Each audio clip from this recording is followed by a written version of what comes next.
don't agree with it at all. Dak Prescott's contract, whatever. They don't have to pay him now. Okay, if I'm Dak Prescott, as I told you last year, if you let me get to this point, I'm good. I'm good. Don't even worry about it. I got 100 and something that I'd have made out of you already. No doubt. You know, I'm good. I'm making 50 from you this year. I'm good. We'll worry about that at the end of the season. I'm just gonna go out there and prove to you I'm worth $300 million damn dollars. Mm-hmm. Okay. Now let's get to Micah Parsons and let's get to CeeDee Lamb. If I'm CeeDee Lamb or Micah Parsons, and I love Jerry and I love the Cowboys and everybody in the building, I'm not walking in the complex at all out here in Oxnard when we start training camp in a couple weeks. You will not see me. And if I had to come and stand around and ride a bike or something, then maybe I'd do that so I'm not fine. CeeDee Lamb is looking at about $150 million in a deal. About 100 or so of that will probably be guaranteed money because I can't go less than Justin Jefferson. So that number's around what I'm talking about. I'm scheduled to make X amount, so a couple $100,000 here and there taken from me because I'm not in training camp. You can have that because I'd rather bet on myself with that than just sit around and wait for you to pay me.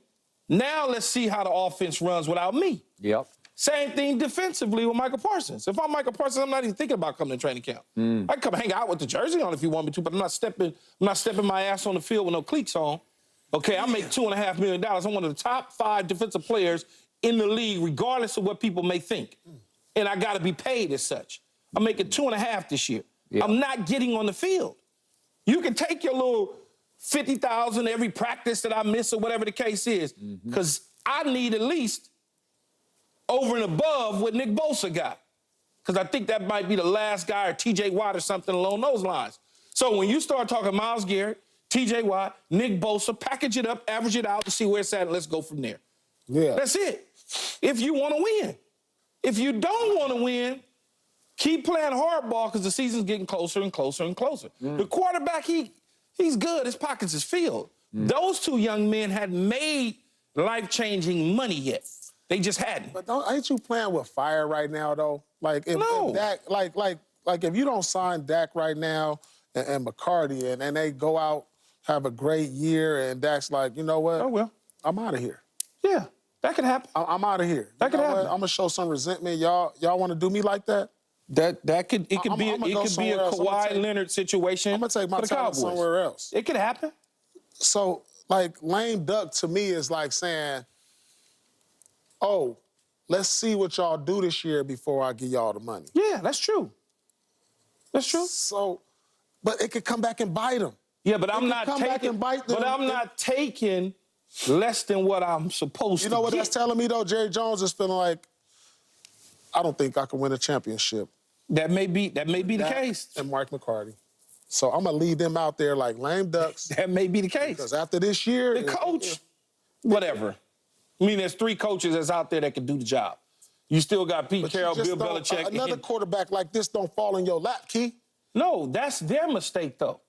If Skip believes they shouldn't pay Dak Prescott. He doesn't think he's shown enough by not getting him to the NFC Championship game or to the Super Bowl to be worthy of the type of money that he's going to have to get. I mean, look at these other guys that's getting that money. But Skip... Look at all these other guys. Go ahead. All these other guys getting this money. Everybody else getting that money ain't did half of that. Half of it. But Skip don't think so. Okay. Here's the problem. To your points, CD is going to be a camp holdout, and why he hasn't been paid is mind-blowing to me. It's soul-crushing to me. As a fan, wait, you're still letting the meter run, and we're only 2 weeks away from camp opens? He's not going to be there. Knowing Jerry, he'll get all stubborn and get his pride up, and it'll go all the way through camp before he finally pays him. And you know, it's fine to miss camp, but if you just show up for game 1, the first real game, you're going to be a little rusty, a little out of sync. It's just not. It's not a setback. It's not a good thing. There's nothing good about it except that you preserve yourself from getting injured in camp.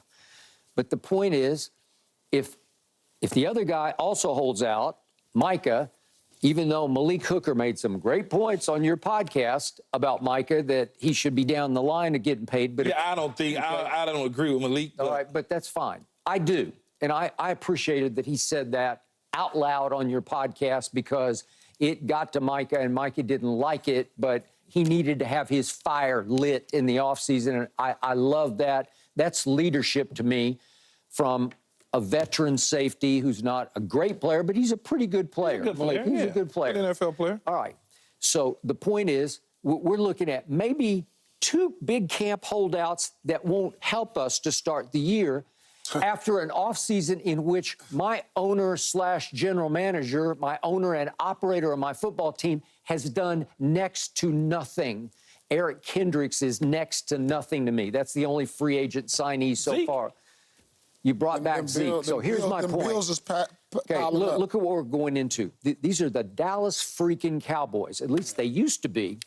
I just read 2 days ago on ESPN.com, they did a ranking. They asked a lot of NFL experts, insiders, front office people, to help them rank running backs, rank all the NFL running backs, and it went top 10, then it went honorable mention, then it had also receiving votes. It went 25 players deep, and 0 of those 25 were Dallas Cowboys. Think about that. This is the team that gave you Tony Dorsett and Emmitt Smith and young Zeke, the first 3 years of Zeke. That this is the team that didn't have a running back ranked in the top 25 because I think we all agree Zeke is on his last legs.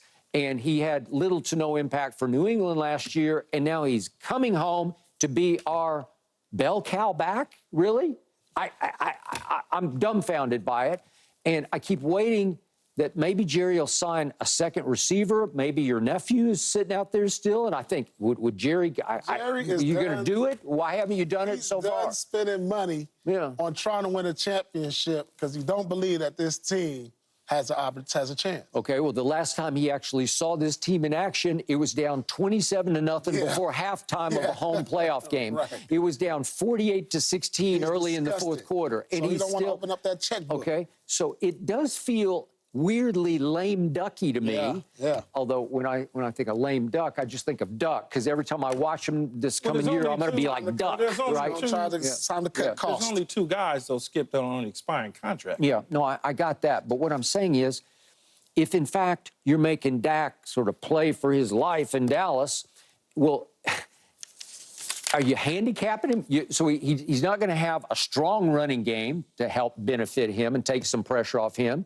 He's got one receiver who is holding out, and after that, he's got, I don't know, Brandon Cooks, and he's got Jalen Tolbert, and he's got, who knows, Jake Ferguson. So what are you saying I'm Jerry is doing, man? Because it feels like he just, it's a wash. It's just like, just see what happens. It's like it's being blown up. It almost feels like you might be playing for a draft pick. It almost feels like that because you don't think Jerry loves him some Shador? You don't think he does? I bet he does. So he wants to go 1-16. Is that what you're telling me? It's feeling because wherever Shador going, they're gonna be 1-16. Although if you went, I don't know, 5-12 or something, you might be able to get it. But then at least you'd be within striking range where you could trade up for him. You could go ahead and bet the house on it, bet the ranch on it. Okay, it just starts to feel like we're getting into Shador and Dion territory, because Mike McCarthy's lame duck at best. But again, there's 2 guys. One guy is playing for a big payday at the quarterback position. I don't see where he's going to all of a sudden throw 30 interceptions and 20 touchdowns. I don't see that happening. No, but I just don't like his supporting cast like I used to. But his supporting cast is the same supporting cast that he had a year ago, except it's the same supporting cast. Except CD's on a potential holdout. Okay, but Tony Pollard's gone, and for what it was, you can say Tony Pollard. Hey, he did a good job, but okay, Tony Pollard in this ranking at least got honorable mention.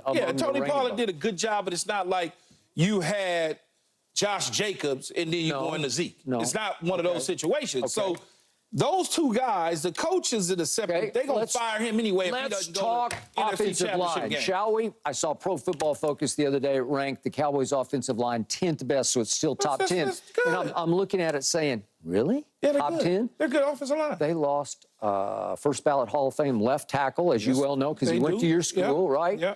They lost a really good center who graded out high last year, and he's gone to an arch rival. And I'm saying, oh, so you got a rookie third rounder who will probably start at center, and it's possible you have a first-round pick who I watched every snap play at Oklahoma, Tyler Guyton, as a left tackle. Keyshawn, I'm telling you, he is a project, and you're going to throw him in cold to left tackle? When was the last time the Dallas Cowboys missed on a high first-round pick on the offensive line, Skip? When was the last time? Well, you have to go back a ways. I'll give you that. Exactly. I know so they know what they're doing. No, I know his game, and it's going to take a couple of years. Again, I'll say it to you I'm going to say it to you again. Are you going to throw him in cold in left tackle on game number 1? You going to do it? Yeah, if he's ready to play. Okay, well, he will not be ready to play. He will have a hard time if you throw him in. You know why? Because he's 6 feet 8 inches tall, and he's still kind of growing into his body. If they get him up to speed, he'll be fine. Yeah, well, I just don't. I don't trust it. As far as the team goes, they should certainly address CD and Micah Parsons. Okay, you're not. I'm going to finish on the offensive line because you have Tyler Smith at left guard, who's going to be he's a Hall of Fame bound player. Yeah. And you have another Hall of Famer who's already talking about this is probably his last year in Zach Martin at the other guard. It's all about money. So if you have 2 rookies at left tackle and center, and you have a Terrence Steele at right tackle, who graded